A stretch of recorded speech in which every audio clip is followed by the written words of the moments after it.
শহীদদের রক্তের ঋণ পরিশোধের জন্য অবাধ, সুষ্ঠু ও নিরপেক্ষ নির্বাচন করতে হবে, এমন একটি জাতীয় ঐক্য গড়ে তুলতে হবে যার মাধ্যমে ফ্যাসিবাদের কবর রচনা হবে।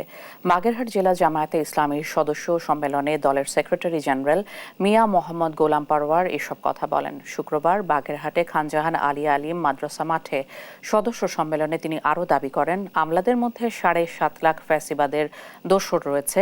জেলা জামায়াতের আমির রেজাউল করিমের সভাপতিত্বে সদস্য সম্মেলনে বক্তব্য দেন কেন্দ্রীয় নেতা মুহাদ্দিস আব্দুল খালেক, মাওলানা আবুল কালাম আজাদ, অধ্যক্ষ মশিউর রহমান সহ আরো অনেকে।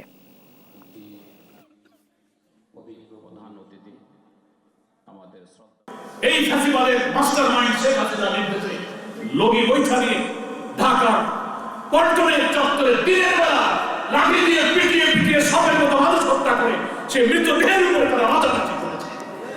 আগামী নির্বাচনে জনগণকে ভোট দিয়ে এই অত্যাচারী নিষ্ঠুর ফ্যাসিস্ট এবং স্যাডিস্ট যারা মানুষ খুন করে আনন্দ পায়, ক্ষতবিক্ষত দেহে দেখে আনন্দ পায়, রক্ত দেখে আনন্দ পায়, এই নিষ্ঠুর বর্বররা যাতে আর রাজনীতিতে কখনো স্থান করতে না পারে, আগামী ভোটে জনগণকে সেই সিদ্ধান্ত নিয়ে তাদেরকে প্রত্যাখ্যান